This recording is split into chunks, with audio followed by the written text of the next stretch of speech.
Running fans, jumping fans, throwing fans, all around athletics fans. Welcome to Talking in Ovals.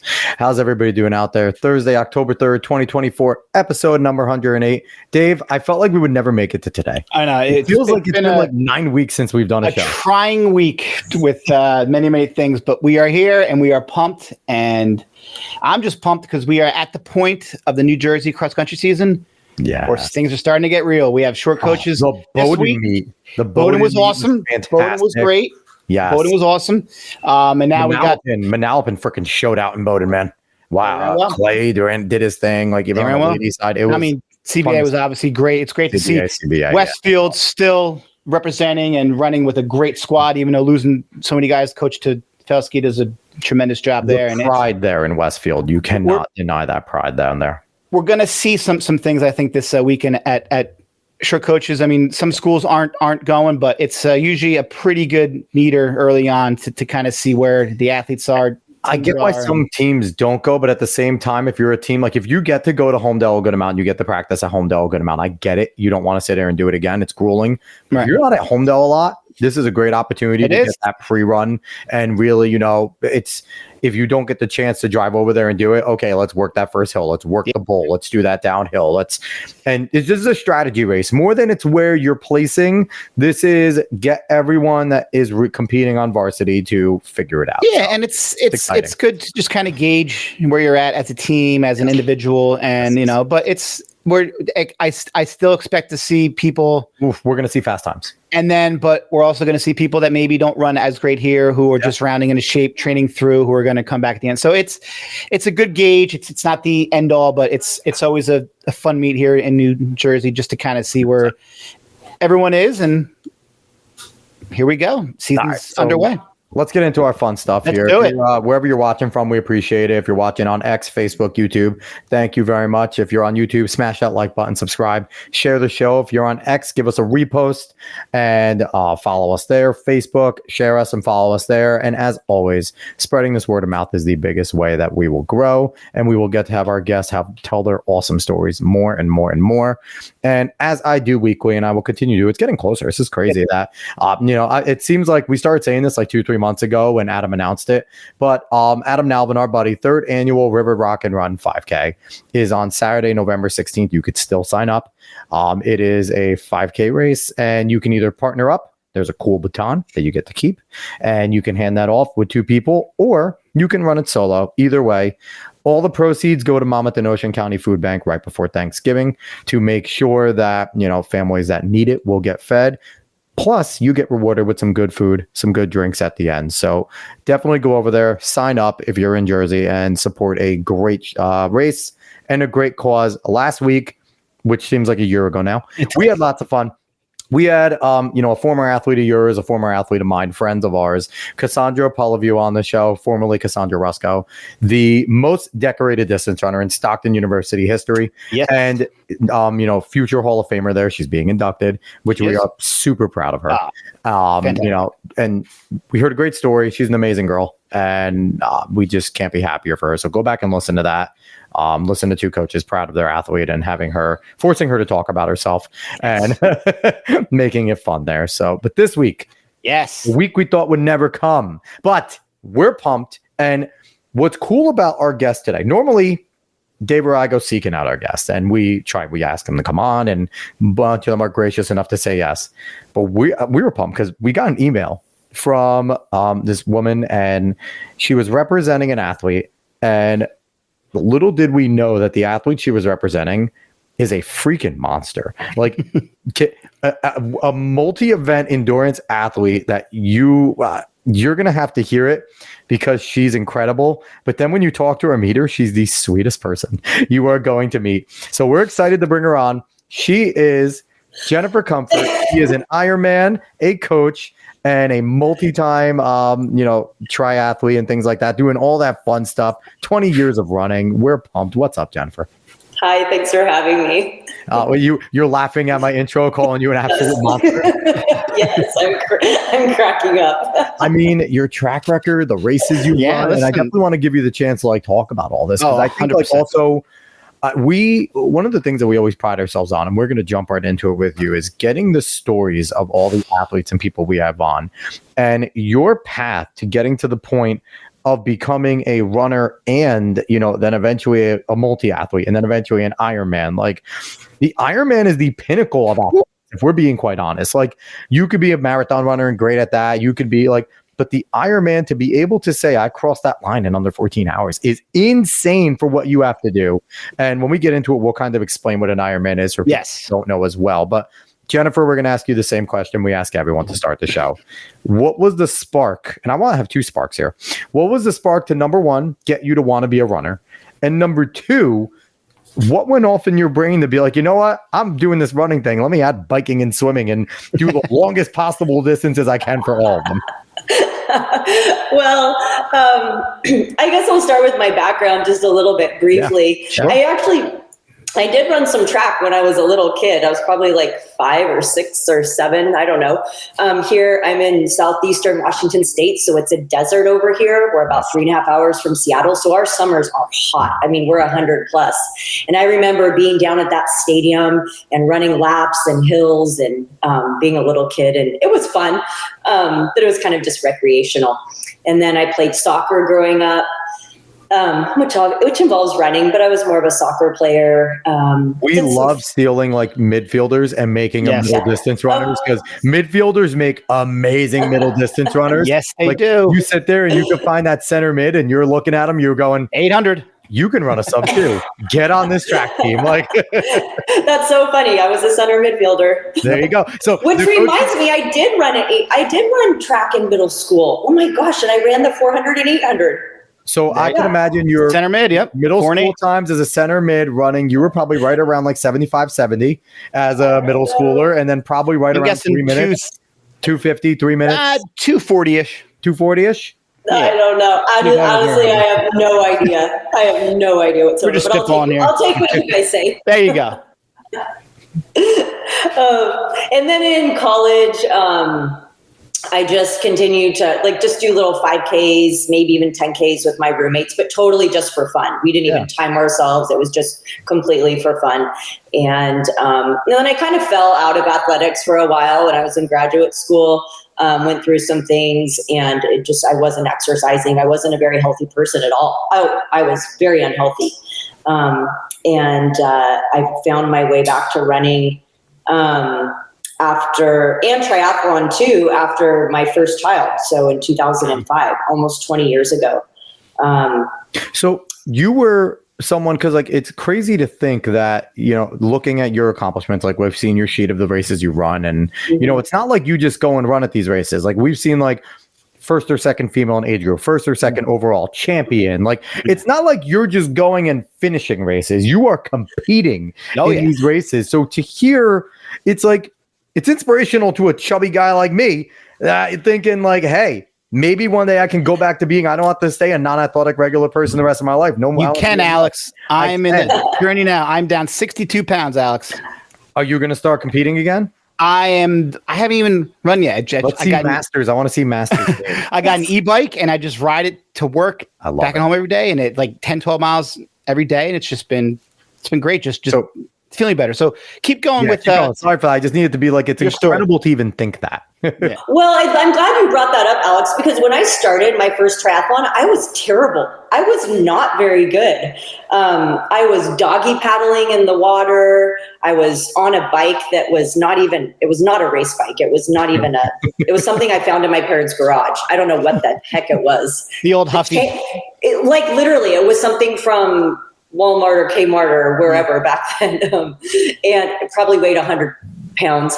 And I could run, but it wasn't anything great. So then I did my first triathlon after a friend at the gym had recommended. I was just lifting and I was a stay-at-home mom at that point, and I was at the gym just to get out of the house and for my to kind of bounce back from my first child and just to have some community. Now, was this before like all the Spartan races and Tough Mudders were thing? Because those became like a big fad. And I know that was like, yes. And the thing is like, I thought it was cool, but then you had these people being like, I'm a triathlete. It's like, you sure as hell aren't. Like, you're running over obstacles. Like, you are not. Like, you would get, like, you might be a good athlete. It's fun. They're fun as hell, and they're hard. Don't get me wrong. They are difficult to do, but it's like, oh, you're not a triathlete. You're not. Like, and it just turns into like this big drink fest anyway. Which is there's nothing wrong with that. Okay? Right. I've never done a Spartan race. I don't know. The electricity scare, that's a hard no for me. I don't even know if that's still a thing. Or climbing up walls because I'm a pretty short person. So when you first started to train for this, like what was the distance of your first triathlon? Because obviously you didn't go right into the Ironman. So how did that whole process take place? And like obviously you fell in love with it. So what was that whole process like? And just how did you get to from there to? So in triathlon, everything, you always have a swim, bike, and run, but there's 4 distances. There's a sprint, an Olympic, a half Ironman, and an Ironman. And each distance doubles itself. And so I started at the shortest at a sprint. And it was a mountain. 5K, mile, 5 mile. Was that? I think that's like the sprint, right? Yeah, the swim is, I don't know, it's half like mile or something like that. Yeah, it's short. Yes, half mile swim, and then we have the one I did was a 12-mile bike. Usually it's 10 or 12 miles, and then a 5. Yep, yeah. And I was like, oh my gosh, that was really hard. I was really terrible. And I saw that group, the triathlete group over there, and I was like, I want to be like them. That's awesome. And hired a swim coach. Got a bike, and everything just escalated from there. So what did the relatives say? What did the family say when you're sitting there and you're like, I'm about to dedicate upteen amounts of time to becoming an endurance athlete? And then like, obviously, like you said, you weren't very good to start. And usually when you're not very good at something, people are like, why are you doing this? And like, I've gotten it from doing podcasts. People are like, you make money? And it's like, no. It's like, then why you do it? It's like, because I like it. Leave me alone. So what was like the reaction when you were like, hey, I want to take this pretty seriously? I think my family thought it was kind of neat and cool and unique, but I don't think, because nobody else, I'm one of 6 children, so I come from a very big family. Most of us played soccer, and I thought, I think they kind of thought it was interesting, but didn't really get it, because I will admit, I went pretty turbo. I go all in on stuff. So I'm either on or off, and I went on. You have to be that way. Exactly. I would say if you're doing triathletes, you have to be all in. And especially an Ironman. Like I feel like every person on that line at the Ironman, and especially that completes it, has exactly that same personality, because you totally in order to do it. So from my first sprint triathlon to Ironman, that was 5 years. I did my first full Ironman in 2010. Yeah. So was your spark and your motivation just like to get back into shape? Was that really what geared you? Or when did you like fall in love and be like, you know what, I want to make this a career, because you made it a career now. It's not just about being just about. So when did you want to make this a career as opposed to just wanting to do it to get in shape and things like that? Sure. I got certified 9 years ago. So I've been a coach for 9 years. So that was really my spark. From the time I started that very first sprint triathlon, I did an Ironman in 5 years. I ended up specializing in 70.3s after that. And it was a 10-year span until I got to World Championships. So it was a progression. It did not happen overnight. I will never claim that. But then 9 years ago, I was like, I've been to the World Championships 3 times. I had done all these races, and I was like, and I still liked racing. And I still do. It just looks differently now, but I was like, I'm ready to give back. I think I have some knowledge and experience that I can share with others. And I just thought it was kind of a natural progression for me. And and the thing is too, it's like, I think people need to realize, because right now I'm looking at your accolades again. Like people, like we're not just talking to someone that completes the Ironman. You were an all-world athlete for the Ironman 1, 2, 3, 4, 5 times. So explain what goes into being an all-world athlete at the Ironman. Well, that is based upon points, and I don't even know how the point system goes now. But it's also for 70.3. It's for both full distance and 70.3. 70.3 is simply a half Ironman. And you have to do each race, you get a certain amount of points based upon how you place. And then they calculate those points and give you bronze, silver, or gold world athlete status. I mean, that's freaking cool. Yeah. Do you remember what your statuses were in all 5 of those years?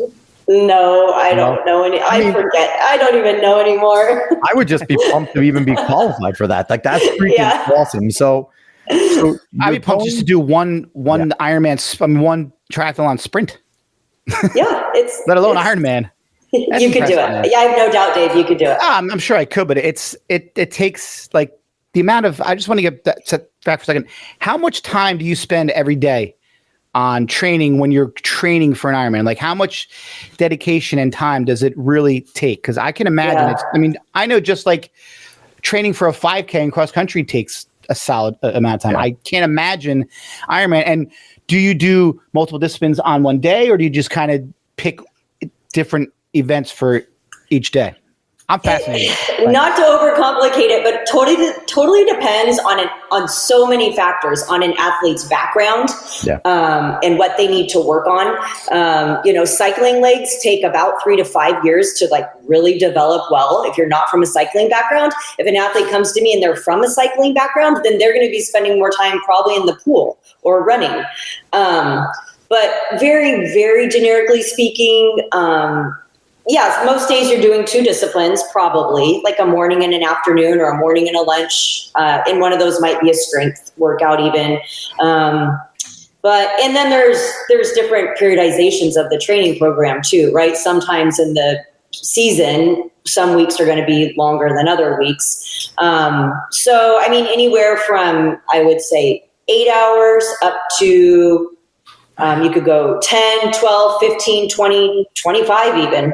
Wow. Again, depending on where the athlete is and what their goals are as well. If somebody's trying to finish versus qualify for worlds, that's going to look a little bit different. Sure. Yeah. What their other responsibilities are for career, for family. There's a lot of factors that go into it. But no doubt there's sacrifices made by every single athlete on the starting line. Oh, sure. Absolutely incredible. Yeah. So one of my questions for you is, have you ever considered with your story doing like any sort of speaking? Because I've noticed that you were just an incredibly positive person. Like every time, like I said, like, I don't know if I could do it. You're like, you can. And like Dave, like said, no, I just would love to do it. It's like, you can, like, there's no hesitation with you.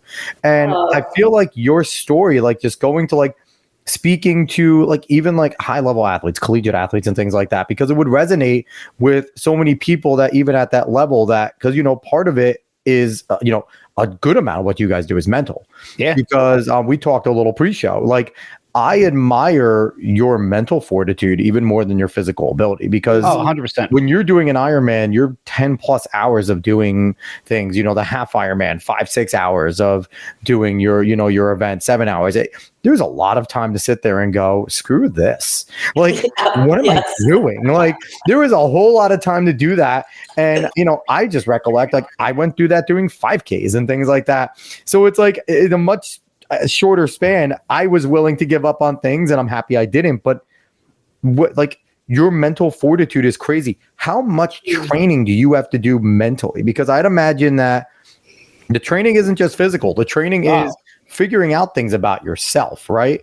So how much training mentally goes into this as well? Gosh, I love that. And it's something that has evolved, and I'm continuing to evolve with this part. The mindset, I meditate every day, at least twice a day right now. That was not always the case. I've only done that for 4 or 5 years now. And that works for me. Sure. To ground my mindset. And I don't know. I just approach training. I mean, it's one thing to have those feelings, like you were saying, Alex, during a race, but I think those same feelings and thoughts happen in training every single day, potentially, or many days. So and training's even worse, right? Like, there's no the reward at the end. The reward is later. There's no immediate gratitude. I mean, reward. And I was thinking of gratitude. I do. And in my earlier career racing, it was more, I just had a different mindset. And I'm really competitive. There's just no way around it. But also I had a shift at one point where I just started racing with more gratitude. And I know that's kind of a buzzy word right now, but but I really did. And I started racing more just out of just being thankful that I was able to do it. Yeah. And really internalizing that. And like, I found that my racing got so much better when I was able to be a little bit more thankful for what I was doing, instead of focusing on, there's 5,000 things that you could complain about every training session, every race. Nothing's going to go right all the time. It's just not. Yeah, I think, and that's life too, right? That's a good approach. Yeah, I think every coach should try to instill that in their athletes. Because it's true. Like, we get caught up in the everyday lives of just focusing on negatives, even if it's small little things, like you say, like we just spend so much time, whereas just the way that you word things, like I'm not going to do this today, but I will do this today. Just the way that you internalize and process thoughts can matter so much, especially in athletics, because if you're looking for any edge, that might be the only edge that you can have, because everyone's training hard, everyone's in shape. So if you can get any edge, and just like you said, just love what you do. Like if you're putting in all that work, at least enjoy it. So have you found? I also follow George Mumford. He's a mindset coach for. I don't know if you guys have heard of him. I've heard the name. I've never read it, but I've heard the name. I love him. He was Kobe Bryant's mindset coach. He's coached Michael Jordan. He could all these, and he has a fantastic story of redemption himself. And I follow a lot of people, and I've read a lot of books also, but I do like his approach too. Yeah, I mean, you're seeing that philosophy a lot more even in high school. We had on Meg Waldron, who works with the kids and athletes, just about their mindset. Yeah. That's so important. And I think that's a huge reason why we're seeing so many younger kids run so much faster. I feel like there's such a more positive mind frame about everything. And like, there's just like a better relationship that the athletes even have with athletes on other teams. Like it's just a much more positive vibe. I don't love all of it. I still wish that there was some sort of, cantankerous digs. But you can't argue with what we're seeing. And it just seems there's just a lot more of a positive vibe. And I think people are focusing more on mindset. We see it a lot more with pro athletes. They're really putting it out there that, yes, we are athletes, but we can struggle with the same things as everyone else. I think that's huge. And I think it's the ability to hold both at the same time. Like, you can be competitive in a really hard athlete. You could say hard ass. Okay, that's what I wanted to say, but I don't know if we cuss here. Man, this is a podcast. There is no FCC, okay. And everyone that watches us is probably at least in high school, and they probably curse more than we do. Okay. Good. All right, because I don't mind. I like to cuss sometimes. You can be a hard ass, but you can also race with lots of grace and gratitude. And I think you can do both of them. And sometimes it's a little bit difficult to hold both of those at the same time, but I think it's something that can be developed, and it's perfectly, and it's an advantage. And I think having some gratitude and some mindfulness, it doesn't mean you lose your edge. You don't have to lose your edge. No. Just because you're not an asshole. You can be a nice competitor. I think doing both. Well, I think we saw that a lot too this year with the Americans and their confidence in distance running. Like, I mean, I think definitely and I think your coach matters so much. I think we kind of saw with Grant Fisher, he changed coaches. It might not have been working out well for him. He goes somewhere new. He has a whole new mindset, and you could tell that he just, not that he was more prepared physically, but it just looked like he was more ready mentally for any kind of race that went his way. And he was ready. So I feel like the mindset, especially in American distance running, has become a lot more positive, and they feel like they belong. And so I agree with you completely. And we see it in all aspects of the sport. So, Jen, have you found that as you've, over the years, and you've taken this different approach, and, because a lot of people say, like, when you got to compete, you got to lock in, like, right? Like, you lock in. And I feel like a lot of people then start adding the pressure. They start going over the race plan. And have you found that just the approach of looking around going, I'm here, I made it to this point, I'm happy I'm here, let's just go do what I've trained to do. And like you said, taking in more of an approach of, I'm just happy to be here. Like, like you said, you still want to race hard and compete hard, but just like, this is awesome. Like, has that taken a weight off your shoulders as you compete? And has it made it easier to push past those walls when you get to them in your races and things like that? Absolutely. I mean, absolutely. But I'm not going to lie. I raced a half Ironman 2 weeks ago, less than 2 weeks ago. The night before, I was nervous. Well, I you're was still human. I was a mess. You're still allowed to be human. Like, but I was aware that I was. I'm not a mess. Yeah, I kind of was kind of a mental mess, and I was like, wow, where is that coming from? But I investigated it, and I got curious about it, and I was like, wow, why are you so like uptight right now, or where is that coming from? Right. And I talk about this with my athletes too, pre-race. If they want to be chatty with other athletes, be chatty. If you want to go over in the corner by a tree and close your eyes, go do that. Yeah. Like find what works for you. There's no one way. If you get energy from other people, use it. If you need to be by yourself to lock in, go do that. And I don't know, sometimes I do a little of both myself, I think. Yeah. And I feel like the challenge as a coach, and like obviously you're coaching extremely high level athletes, you know, in the multi space, and you know, just the ultra marathon space. And I feel like as a coach, like there needs to be a balance, and even the best coaches back, like the hard ass coaches, you need to have a balance of holding accountable, right? When they're not doing their things, you know, sometimes even having to break them down, right? If they're being like resistant to like, why am I here? Why are you here? Like, but also always allowing them to know that it's never from a place of disappointment, anger. Like it's always from a place of wanting to succeed with them. And I feel like when you can build that relationship, like I played football and I've coached football. That's a hard sport. And you know, as a coach, you need to be hard because these kids could get hurt. You can get hurt. So it needs to be a very much more than other sports because of that contact. And, you know, there is a lot of yelling. There is a lot of, you know, high energy too. Like, but the best coaches I've had, I've always known that when they're screaming at me, it's always from a place of they want to keep me safe. They want me to succeed. They want me. They're breaking me down, but they're the first ones to build me up after they break me down. You know, they'll reprimand me. They'll tell me what I did was wrong, but then they'll sit there and say, "Right, let's get it fixed. I know you can do it." Like, and it's the same thing the way I treated my athletes when I was coaching. And I used to love, like, I had a good group of athletes that I loved coaching at the long sprints level, and they used to sit there and come in a race, and good race or bad race, they would come find me. And it was like the first thing. And the bad race, they knew they would come to me and they'd be like, I didn't race well. And I'd be like, no, you didn't. Like, obviously you didn't, but X, Y, and Z, this is what we're going to do. You have another race. Let's go. Like, and I think that's got like there has to be the balance of accountability, but also knowing that holding them accountable isn't from a place of my ego as a coach. It's a place of, our agreement is I'm going to get you better and you're going to allow me to help you get there. And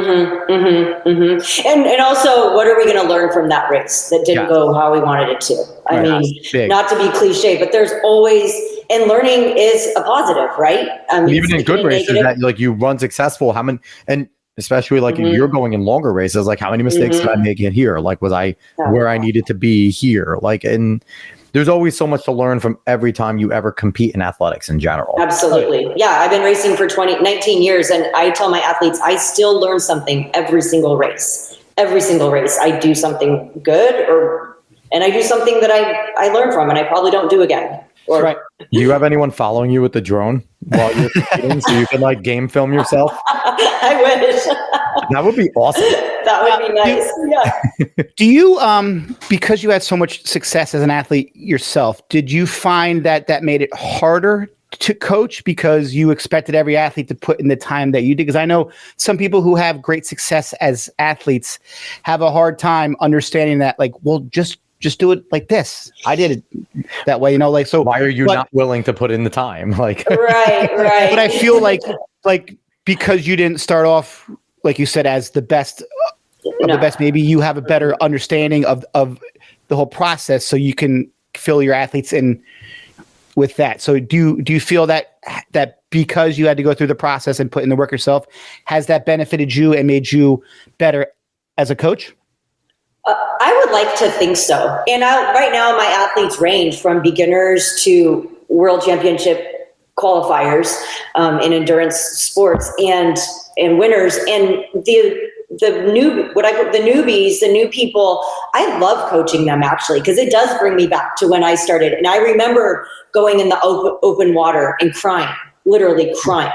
I remember, yeah, that's how bad it was. I mean, but that and tears to the water. Yeah, I mean, or I remember, so many things. And so I would like to think, since I've not always competed at the highest level at all, and it took many, many years, decades to get to where I am. And I would like to think that I can help athletes in that process. And like you said, Dave, to be able to relate to them a little bit, or a lot of it, hopefully. Yeah. I want to shift back gears because we kind of jumped up around, and I love it because it's fun. But I want to get back to you a little more in your career, because I want to hear about some of your favorite memories. And let's go in the Wayback Machine from when you first started doing this, now all the way up to where you are now. And you can even sprinkle in up some of your coaching successes as well. So we got time. Let's go, girl. Oh, where do I start? Start from your earliest, I guess. Yeah, your best memories, your favorite memories. Your like the first time you said that you just completed the sprint one, Yeah, like whatever you want. What are your best memories? What do you want to do? Yeah, I guess when I first started racing, I would do kind of the Pacific Northwest circuit. We used to we have 3 local races, multi-sport races. We used to have 5 or 6. So I would always do those. And then I would go to Portland or some other cities near here and race there. So I would race almost starting in April or May, at least once a month, usually twice a month. And those were shorter distances, sprints and Olympics. And so I just have memories of and being a part of a triathlon community, and we would travel together, and that's just what we did. We raced. And then I guess, and then I got into marathons. My first one was here in Tri-Cities, Washington. I remember my first Boston qualifier was down in Arizona, flat and fast in January. It was awesome. Yeah. Great. And then I guess, and then I've gotten into ultra running and trail running in the past 4 or 5 years. I raced in Italy earlier this year, so cool. At Sciacca Trail in the Cinque Terre on the Mediterranean. That's way up there as one of my all-time favorites. That's great. Just beautiful. Yeah. So this has also allowed you to travel the world too. Yeah.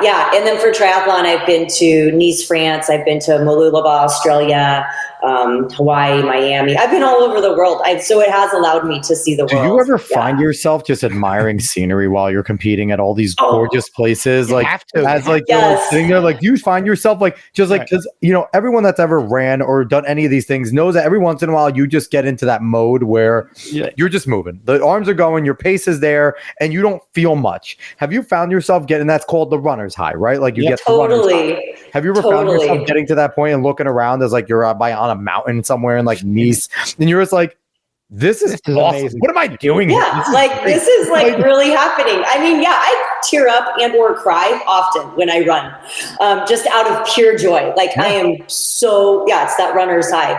I have a funny story. I was racing in Hawaii and I was swimming, and I had done the swim, practicing the days before. But during the race, I'm swimming and I'm looking for the turtles. And I have to tell myself, Jen, you're racing. We are not looking for turtles right now. That just sounds like something I'd say to my 6 and 4-year-old daughter. It's look, turtles. Don't look for the turtles. We got to keep going. I mean, but it was just so beautiful. The water's I like clear turtles. You know what's great though? And it's it has to be fun to be able to, since you're doing such long distances, you have those moments where you can have those lapses, right? You have to. And they are probably healthy to have those lapses because staying locked in for that long, even if you're coming at it with gratitude and you're trying to stay grounded, those moments of just enjoying it and just sitting there, that probably reinforces this is why I'm doing this. Absolutely. Not more than just competing, more than just catching that girl right up there in front of me. I can relock in a few minutes. This 5 minutes that I'm not locked in isn't going to destroy my race. That has to be awesome. I would love to eventually experience that, and maybe I will at some point. But I could just imagine just how cool that is. I just want to live vicariously through you. Can we just throw VR goggles on you on your next race? That's got to be the next step of cool. That'd be VR scary. goggles with the live stream, watching you compete, and you can commentary to us. That'd be dope. Let's do it. That would be so fun. So you mentioned how and maybe Alex and Ida Moore, how what an accomplishment it is to just finish a triathlon. So at what point do you get to the mind frame of where you don't even worry about finishing, where it changes into competing? Like, what was that evolution like? Because, at first you're probably like, I'm just doing, like, you're just happy to just finish, but then you're like, you get competitive. So how does that change in your mind frame? Does that have to change your training, where you go from, I'm just glad that I did this, to no, I want to actually compete and do well? Yeah. I remember vividly at a 70.3, a half Ironman in Miami, and it was pretty early on in my career. Yeah, and I'm looking at your results right now, and I could see in 2011 you were 5th age group. I was 5th, and so I missed a world slot by, I think it rolled down to, I don't think I know. It rolled down to the 4th place person, and so I didn't get it. But at that point, it wasn't really on my radar to qualify for Worlds. But when I was 5th and the 4th place person got it, and I was just minutes away, I was like, oh, I'm not that bad. And then mind you, she rattles off there 2nd, 5th, 3rd, 1st age group, female champion. Like, obviously you were like, I can do this. There was a switch. It was kind of like game on. Yeah, that's awesome. Which is what I'm saying. Like you had to have that switch to, I'm just grateful that I finished this, to let's go. I can do. So that 5th place moment was the point where you're like, all right, now it's time to. Yeah, and I remember being at that awards roll down and not getting it, and walking back to the hotel with my friends and playing it cool and like, no big deal. Went into the bathroom and just sobbed. I was so sad, but because I was so close. Imagine you worked so hard, and like you just got done. But then like I said, I got that taste, and I was so close. So then I was like, okay, I'm gonna let's go for it. So what was it like? You get your first major championship, 2012 Power Pasco Sprint Tri. That's one of your accomplishments here. It says, what was that like when you actually set out and accomplished your goal about a year later? Like, you felt it, you tasted it. Obviously, this isn't the 70.3. This is the Sprint Tri, but you did it. You became a champion. What was that feeling like when it was like, okay, like was that another moment of, I actually belong here. Like, I can do this type of stuff. Like, so what was that like? Yeah. I mean, I remember training and I knew I had a shot at it, but there's some other really good females locally. Yeah. I don't remember, to be honest, I don't know what I changed in my training, or if I just stayed consistent. Yeah. I do think it's probably more of the latter, that I just really sprint, like, you can make a lot less mistakes in that Sprint Tri, right? Like, cause the 5K is quick. Like, that's all, it's all, especially in that like disciplines, like, you can't have as many lapses as you can running in the true Ironman or a 70. Yeah, and the transitions have to be quick when you're changing from swim to bike and bike to run. The T1 and T2, we call it, the transitions. It make me more tired. Those have to be quick, and I love quick transitions because it's just free speed. I'm not going to dork around. Right. I mean, you can, and it's fine for people that do, but it's also really, really challenging to like get in and out. Is that something you practice? Is that something that like, is that something where like you will also know with some of the other female competitors, like she takes a little bit. I know if I'm here, I can probably get a little bit on top of her because I know 20 seconds is 20 seconds. Yeah. Oh, or it's like, do you put your shoes on your bike, or you put them on prior to? I'm sure all these things. That's like a NASCAR, like when they do the tire change. Yeah, totally. Yeah, you can totally NASCAR your transitions, but also it's practicing it, and it's also a mental thing too, because I recommend, or I tell all my athletes, you can practice your transitions in your mind over and over and over again. So when you get in the race and you're doing it, you've already done it 100 times. And you're not even thinking about it. You're just going through the motions. Have you ever practiced with like fire person gear? Because I know like they train like getting their gear on and off.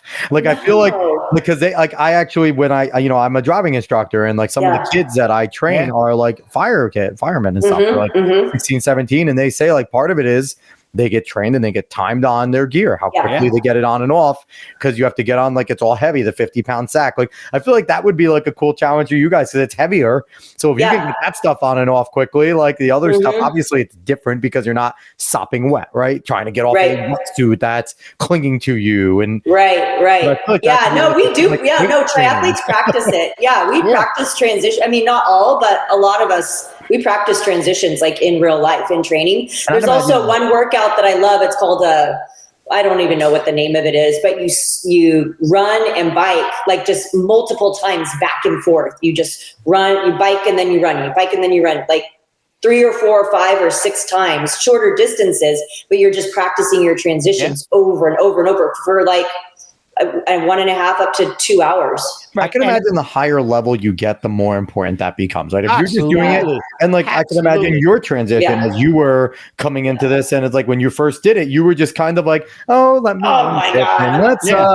do this. And I'm done swimming. Let me go ride a bike. Now it's just like you're getting out of the water. You're like, let me go ride my Walmart Huffy, and then and it depends on the distance too. Also, like you said, the sprint triathlons, those transitions have got to be super quick. Sure.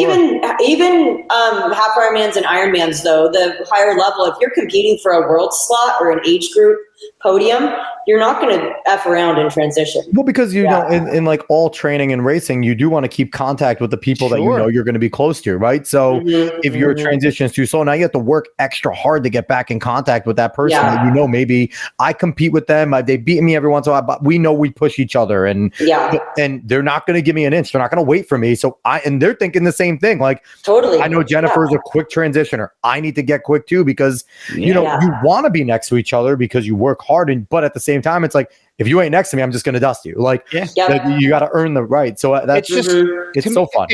It's just cool how, because I come from a track background where like there weren't transitions. Like you brought your spikes and your trainers, but like, how much equipment do you have to bring? Every race, like you got to bring a bike, you got to bring shoes, bike shoes. I'm sure you got to wear. Like, do you wear your bathing suit? Obviously, that stays on for the duration. Yeah, we call them tri-kits. So it's a well, you can have a 1-piece or a 2-piece. I choose a 1-piece. And so it's tight Lycra. And then the chamois, the padding in it for biking is quite thin, because you run in it also. Whereas for cycling shorts that you're training in, the pad is thicker. But for racing, they're pretty. So yes, you're wearing the same outfit the whole time, whether it's a swimsuit or a tri-suit or a tri-top and shorts. Yeah, so we're the same thing. That's something else. Like you have to make sure that fits perfectly. I would imagine to avoid chafing and things like that. So like just so many little lots of baby powder. So many, so much baby powder. But the triathletes are keeping baby powder in like business and gasoline. But it's just funny how there's so many things that as just a person who just runs doesn't even have to think or factor that you have to have and prepare just to compete. Yeah, like you want to body glide your neck so you're not getting. We use body glide, or I use PAM, just like cooking spray around my wrists, my ankles, my neck, to prevent that chafing. Is there a certain thing you're allowed to use and not allowed to use for competitive advantage, right? Like you use PAM, but are there certain substances that you're not allowed to use because maybe in the water it might give you like a little bit of an edge, or is it kind of like this is long enough where that's not going to matter that much? Like, listen, you're doing a freaking Ironman. I don't care what. I don't know. Rules are rules. There's crazy rules in all places. Yeah, I mean, like your swimsuit, your wetsuit has to be, I believe, 5 millimeters. It can't be any thicker. So there are triathlon specific wetsuits that you wear. If it's cold, that must suck. And if you're getting into a cold body of water, like obviously it's like you're going like multiple miles, you're going to warm up. Yeah, kind of. But some swims, Indian Wells 70.3, and that's coming up in December. That reservoir is cold. I just had a meeting with an athlete yesterday who's going to do it. And I've done that race twice. And I'm like, there's just no way around it. It's cold. You just never warm up. You just go and do it. Well, you do. It's really the first 2 minutes are going to be the worst, 2 or 3 minutes. And then you do warm up. But then the hard part of cold water is getting out. And sometimes the outside temperature is colder than even the cold water.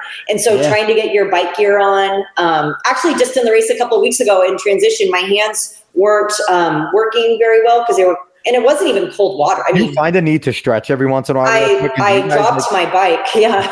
You guys take do you encourage that too? Like, even if you're trying to compete, like stop and stretch if you need to. Do not pull a muscle, know your body, or is it just like, screw it, tell that muscle to go away? No, you have to know your body. Yeah. And yeah, you got to know your body. If you're going to cramp, then you got to do what you need to do to prevent it. Or if you're running the half marathon or the marathon and you start to cramp, then you probably maybe do need to stop at the aid station and stretch out or take in more electrolytes or whatever. So here's the question. Should the Ironman be in the Olympics? I know there are a lot of Ironmen and a lot of There's Ironmen there. No, but it's a sprint try and it's a team sprint. And it's a very quick one. It's not like they run a mile, they bike, I think, 2.5, and then they swim, I think, a half. It's not like... and but they just swim a half mile in that water. Yeah. Oh, yeah. Listen, I get it. But I feel like, the Ironman, especially as it's grown in popularity, you're getting so many more males and females and not just completing it, but doing it fast, doing it well. I feel like there's enough people in the world now that you can field world teams and you can make a really competitive Ironman field. And I think it will be awesome for the sport to be able to see and to showcase, me and Dave, we've considered the best athlete in the world has always been the decathlete in track, because they do everything. But you gotta include the Ironman as the best endurance athlete in the world, because you're doing it, and it's not like they're just completing it; they're completing it fast. And obviously, we talk about some of the ultras and things like that. Or the Tour de France is crazy too, man. Yeah, so it's but they have biking and tours at the Olympics. They do a Tour de France style thing for the Olympics. Why not get in the ultimate athletics? That is the ultimate phase of athletics. And I feel like they're missing a real opportunity. Because they'd rather have breakdancing. No, that's gone. That's gone. That was Australia's choice or whatever. No, it's France's choice. So I found out each Olympics gets to choose their event. I didn't know this. Breakdancing was the event that France chose because French are freaking weird. So what is the U.S. going to choose in 2028? I know. I think it's the flag football. Is it really? Flag football. Flag football. I think we chose flag football. Are they going to have pros? Yeah, I think Tyreek Hill wants to do it. And Coach and Roger Goodell told the pros to go do it. No way. Yeah. I have not heard this. Okay. Flag football players of choice. I didn't know. So each country, Ironman needs to, whoever runs the committee, or you probably know some of the people that run, they need to start lobbying the IOC to get a country to choose the Ironman as theirs. Because I think that would be... It would show a new thing, and don't tell me people wouldn't watch it. Dave and I will sit there glued to the freaking marathon. People stay glued to the Tour de France. I don't know if they'll watch it for the whole time. I mean, could you imagine, long time. But you imagine drones going with the leaders through things and stuff? We have the technology to constantly stay on your leaders, and then to get people to realize just how much of freak athletes you guys really are. I feel like it's such a missed opportunity for, and you guys work your asses off. And there isn't a ton of pay, I'd imagine, in doing a lot of this stuff. There's obviously prizes and pots, but probably not as much as it should be. But man, why the hell are we not showcasing some of the best athletes in the world? That's something that they need to be doing. I don't think it's a bad idea. I think you're onto something here. I'm going to go get on those message boards. Yeah, let's do USAT. It's a national governing body, United States Triathlon, and we're under the U.S. Olympic Committee. Yeah, I'm sure you go. So I think we're already having the national governing body. Just make sure that you show them this clip of Talking in Oval so we can get credit for getting the original. Okay. All right. We'll make you could be the spokesperson for the sport. That'll be but the idea came from Talking in Ovals, damn it. Done deal. I'm going to talk to my people after this.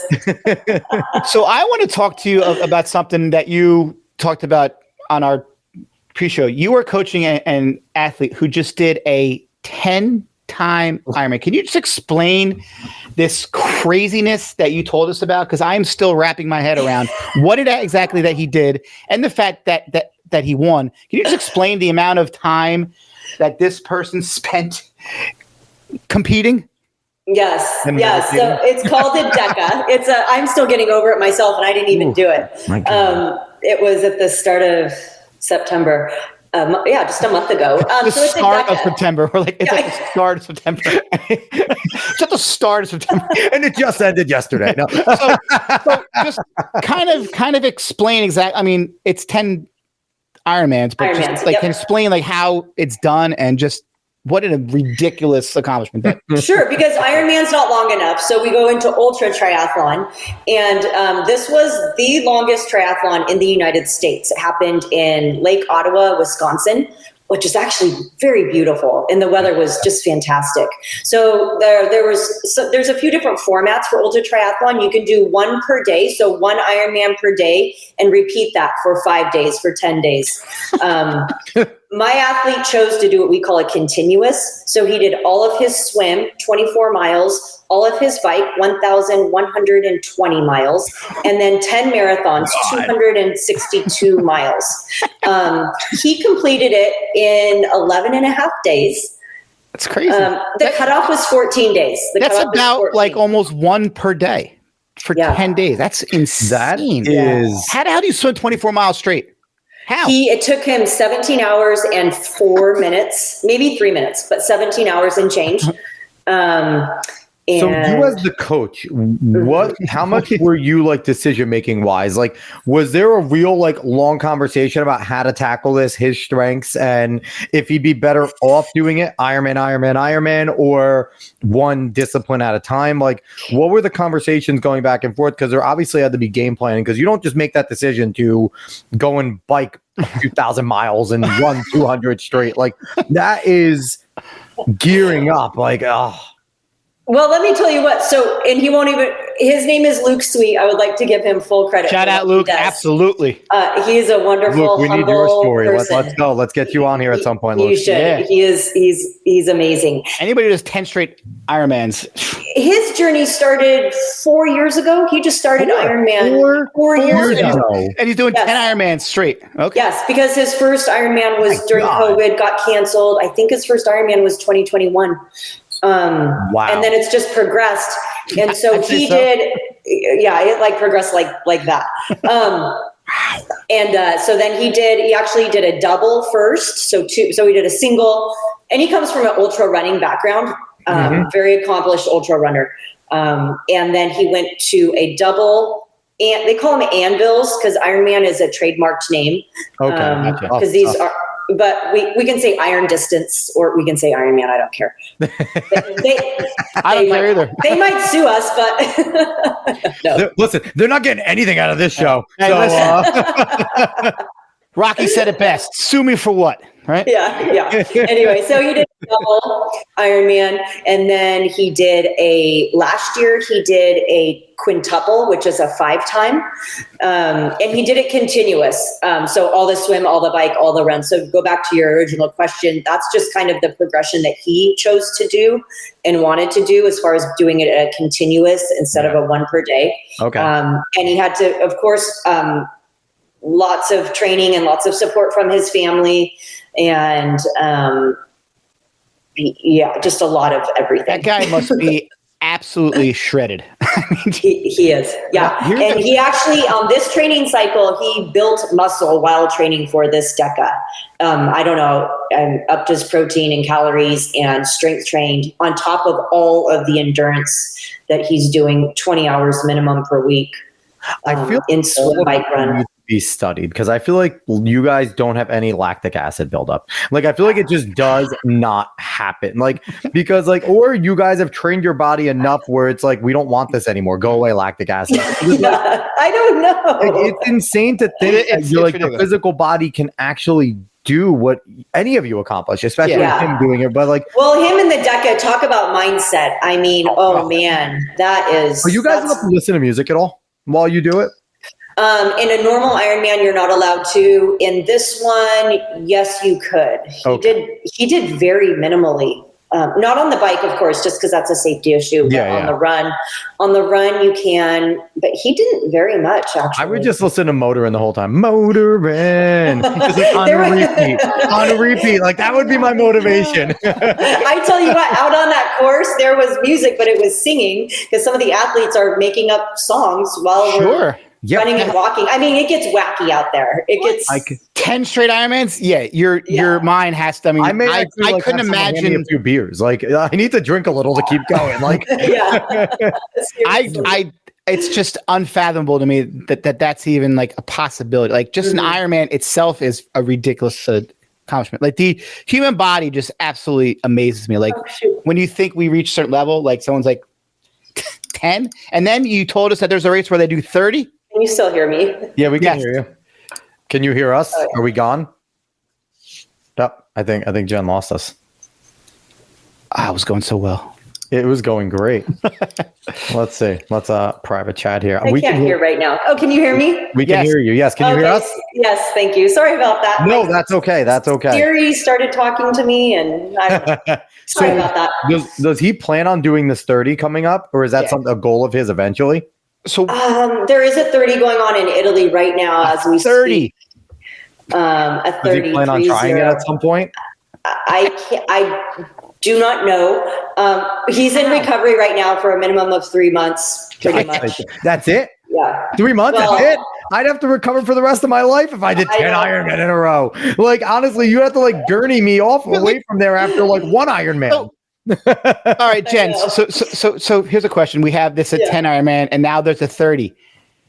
Do you think we're going to reach a point where the human body reaches its limit, or do you think that we're just going to keep finding ways? Because it's like, people thought that Roger Bannister would self-implode if a human being broke the 4-minute mile. Obviously, so I'm just curious, like, as a person who trains in this and does this, do you keep seeing people just keep going further? I mean, obviously now we have a 30 Ironman straight in a row. That's insane. But do you think that the human body has a limit, or do you think that we just keep evolving, just keep pushing and pushing and pushing this? This is amazing. I love this. I think we don't know. Don't know. I mean, on the same race as the Deca was going on, the 10 time, there was also a quintuple, a 5 time. And one of the gentlemen athletes from Italy, there were some issues with that race. He flew from Italy to Wisconsin, set the North American record for the quintuple while the Deca is going on in the That's quint. Incredible. And so he just set the record just a couple weeks ago for the 5 time. So I don't think we know, to be honest. Right. When it comes to training, does where you're training matter? Because I forget who I read about. He was a guy that he just goes around and just like breaks ultra marathon records everywhere. Mm-hmm. Like he'll just go do like 100 miles randomly and just shatter it. He's insane. I forget. He's like from some mountains in like Norway.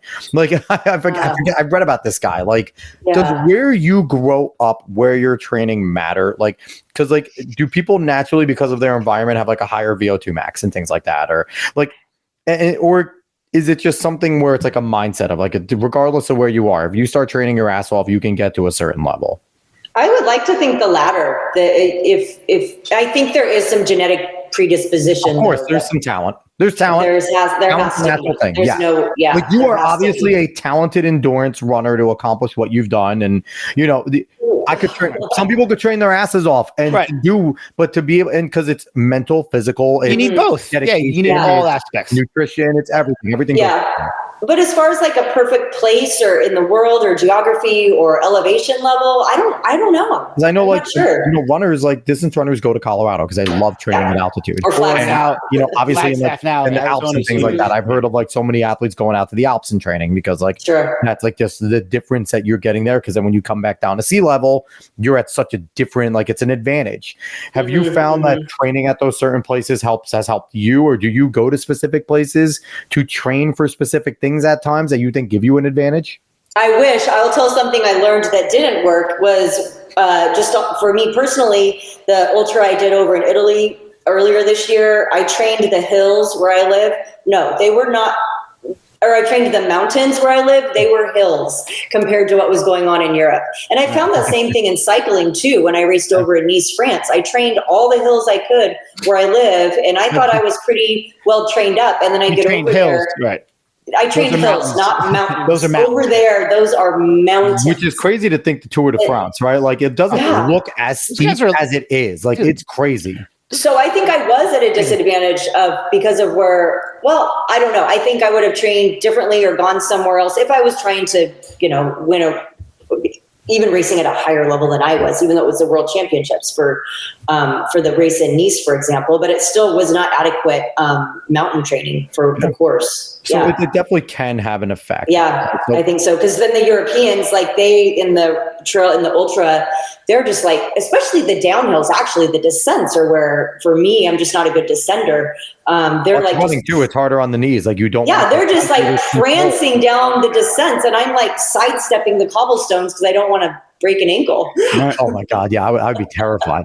So one of my questions for you is, when did you want to start coaching, and why did you want to start coaching? Like, obviously, like, you were training and things like that, and things started to go well, but there's a difference between being able to be an athlete, be good at it, and then also being able to train others. So why and when did you really start coaching? So in 2015, I was still a stay-at-home mom at that point. I went to school. I have a master's degree in international relations. Oh, cool.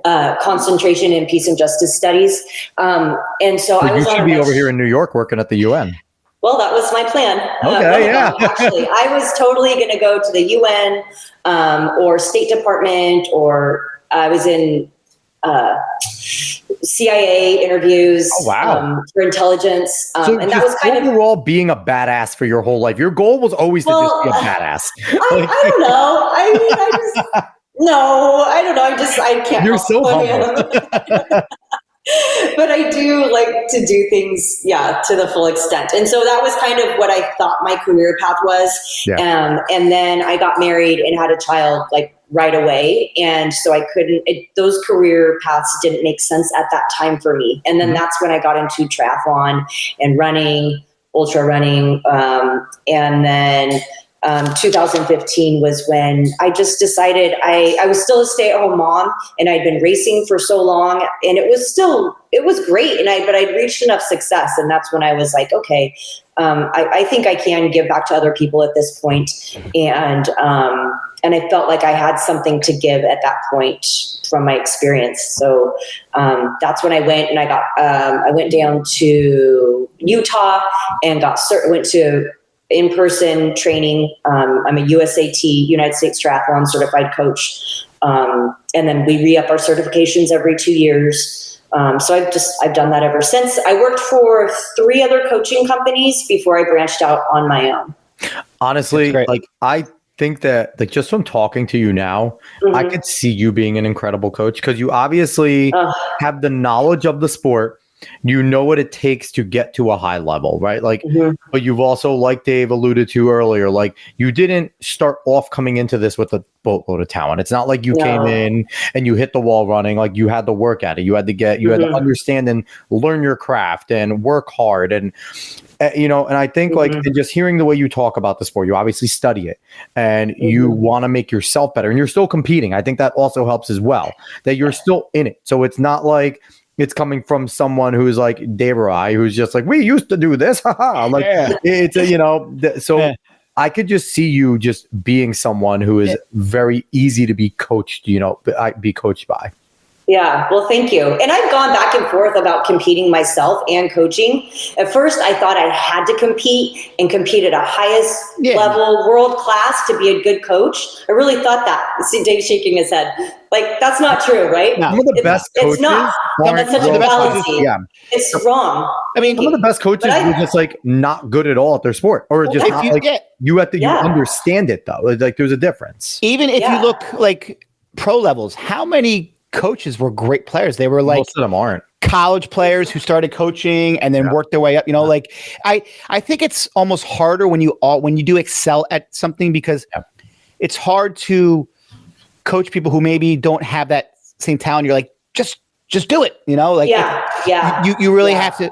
That's why they say in baseball, most coaches are catchers, because they see the whole game. Like, they are in charge of seeing everything. Like, as a coach, you have to see everything. You have to notice everything in athletes. So if you have always been great and things have always come easy to you, which is not the case for you, I feel like it's harder because you don't have that understanding of the struggle that what it takes. Adversity. Yeah. Like, if you haven't if you haven't experienced adversity, if you just had everything, and like, don't get me wrong, people that have God-given talent and are just really good can be great. Never experience adversity and get to a high level. God bless them. Like, that's awesome. Like, but it's like people that have battled injuries, people that have come back, people that maybe like know that, like, here's the thing, like, Dave was a talented runner.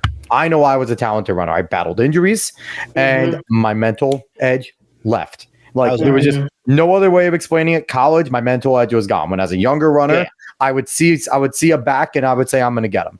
As an older runner, my edge was gone. I was like, well, I suck again. Like, you need like that happens. Like, when the edge goes away, but it's like, it's just something that's there. And obvious that you still have that edge.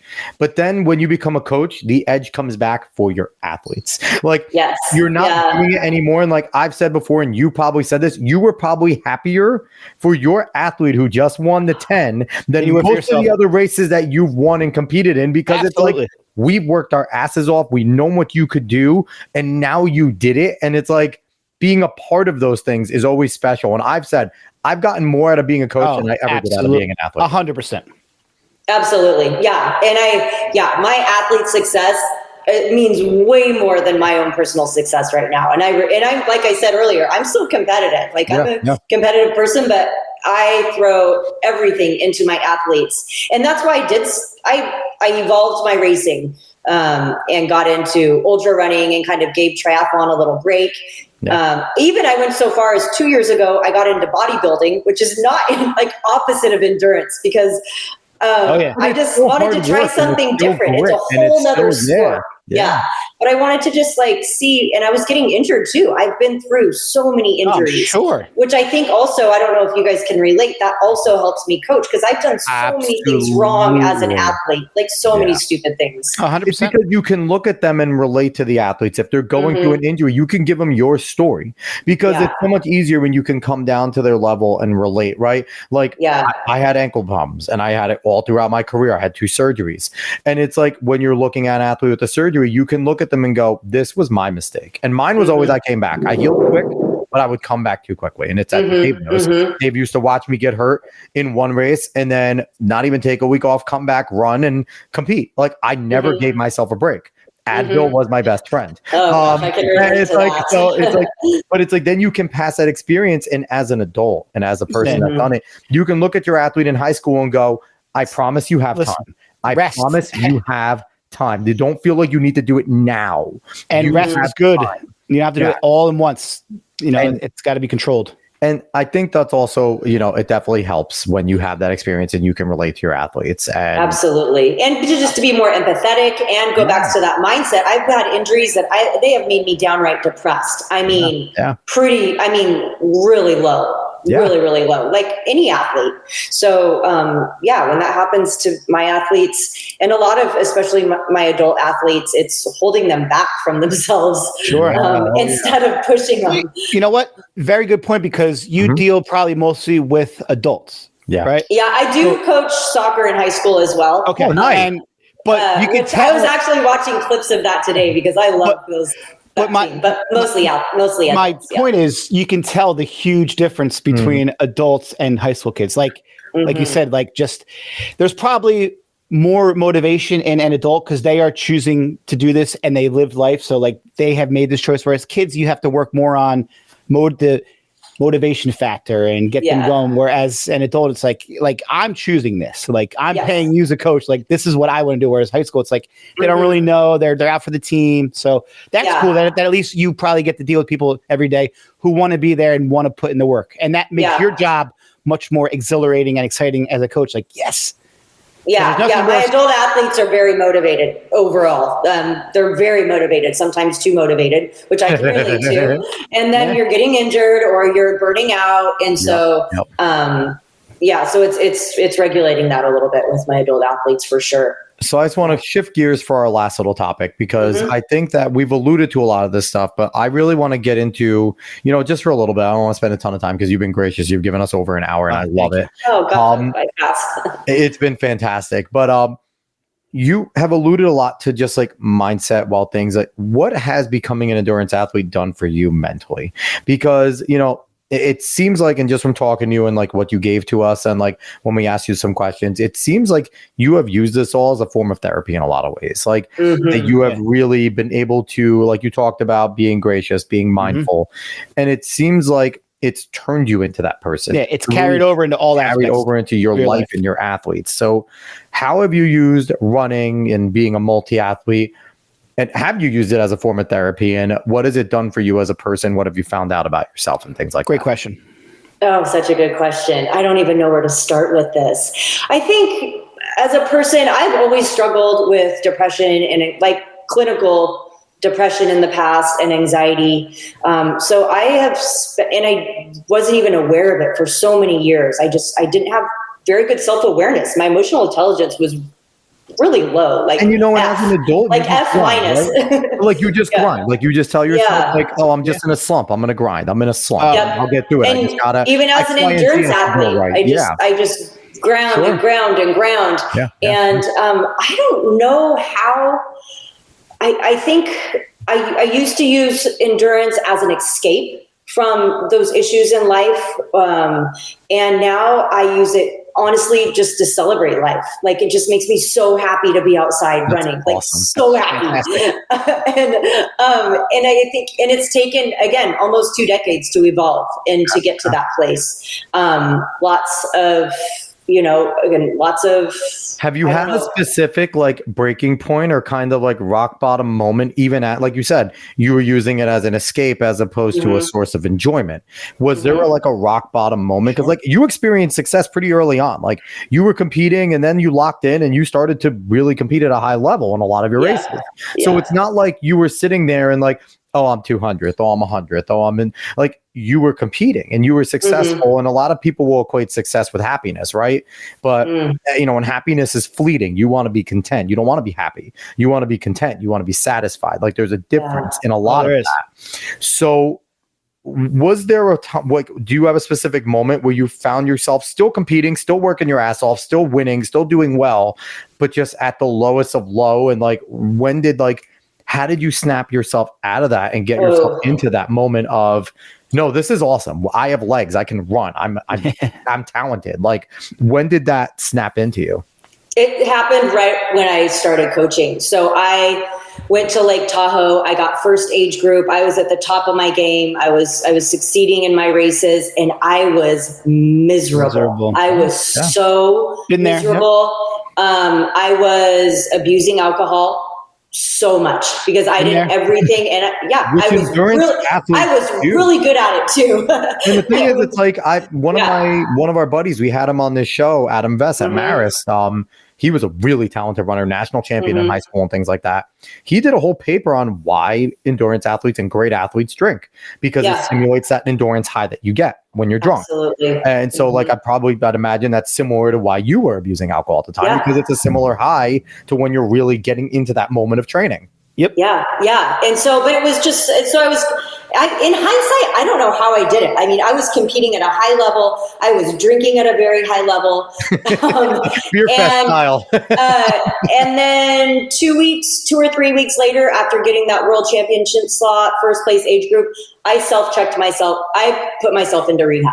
Wow. I chose to do 3 weeks of inpatient.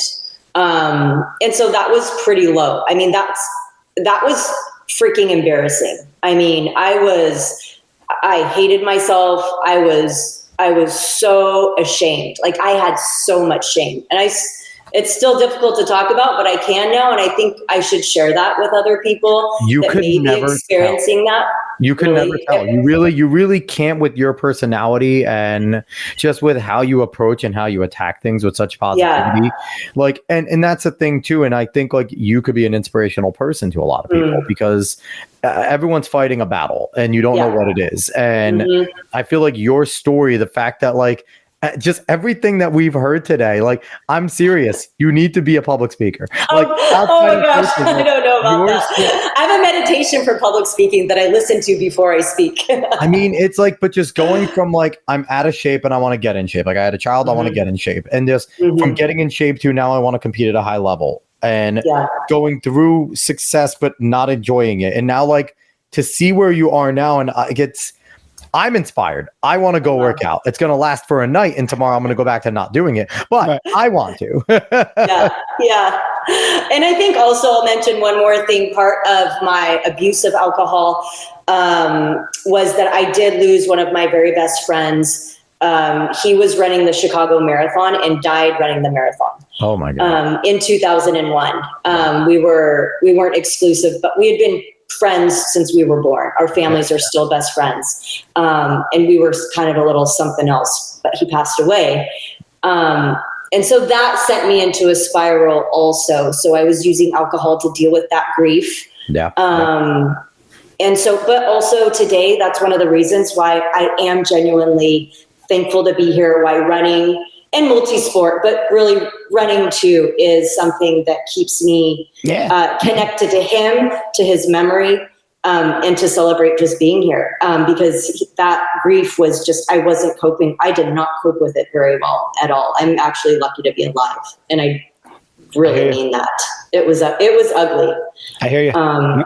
Yeah. And and it just goes to show, like, you know, it doesn't matter, like, you can have a support system, but if you're battling, it's so tough to like get through things, support system or not. And I know people will see things and it'll be like, oh, where's their parents or where's their significant other? But it's like, sometimes people internalize things so much that it doesn't matter who's there, what they're doing. And it's hard to notice because people mask things very well. So, you know, and again, like, success is supposed to cure all, but it doesn't. You know, sometimes success can make things worse. So it's like, it does. Yeah. And I thought hiding it was being strong. No. And now, hell no. No way, man. Like, you were successful while doing it. So it's like, oh, I guess I can do it, right? I can balance this. I'm fine. I'm still running well. I'm still winning. I just made worlds. Like, not how it works. Yeah. Not how it works. I hated myself. I hated myself. And I was like, why am I doing this? Like, what is this? What is this for? Yeah. So on the outside, it looked great. On the inside, I was dying. You know what, Jen? So I made that change. And then in rehab, I came back, got certified to be a coach. And here we are. I am genuinely happy that you've taken the road that you've taken to get here, because if not, we would have never been able to interview you. And this has been freaking fantastic. If anyone that's listening right now or watching, wants to get coached, I don't know if you can find a better endurance coach that would actually invest. And I recommend, where can people go in order to contact you to get coached by you? Honestly, Facebook or Instagram is the easiest way to message me on either one of those platforms. Yeah. So at Jennifer Comfort Coaching and Comfort, spelled like comfort, like the actual word, on both of those. And what a great last name. Yeah, Coach though. And also, like, you have, that's like, I'm competing with gratitude and comfort. There's so many ways we could go with that. I'm sure. Uncomfortable coaching. I've thought about it. Oh my God. But yeah, no, like, honestly, like, I feel like if you want to be coached by somebody, this is the person that you would want to be coached by, because you hear her experiences. It didn't come easy, and she's had some things, so she'll be able to relate to you on so many levels. Yeah. So, Jen, this was freaking awesome, man. Thank you so much.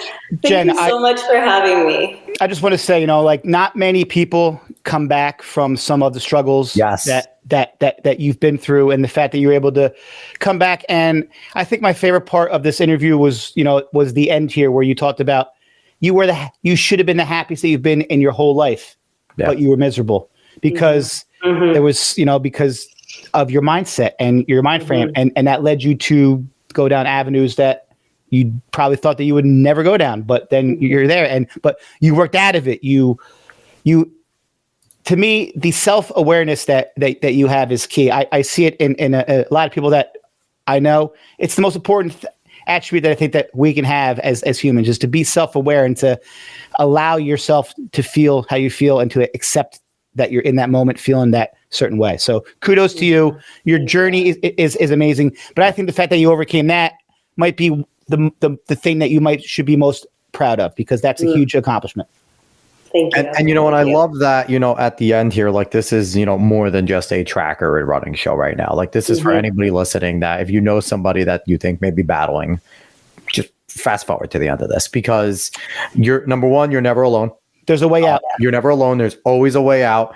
And it's not admitting defeat to do what Jen did, to go check out rehab. It's a start of your journey to being successful again. But be ready to fight like you've never fought for your life, because that's what it is. It is your life. Absolutely. And that is what matters. It's your life, and take control of it.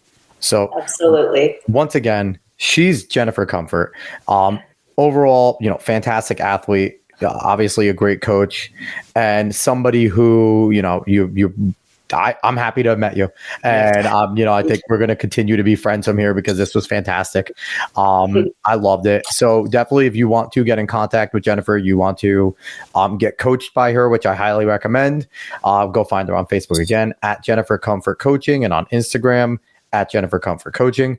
If you want to follow us, we appreciate everyone that watched today, and everyone that's going to listen on X, on Facebook, on YouTube. Go please subscribe, share, whatever you got to do over there. Spread the word at Talking in Ovals everywhere, and so we can continue to get stories like this. And this is why we do it. We do it for the stories. We are not, we try to not be an X's and O's show. Results are great, but I'd rather hear someone's journey and their story. And this is so much more fun.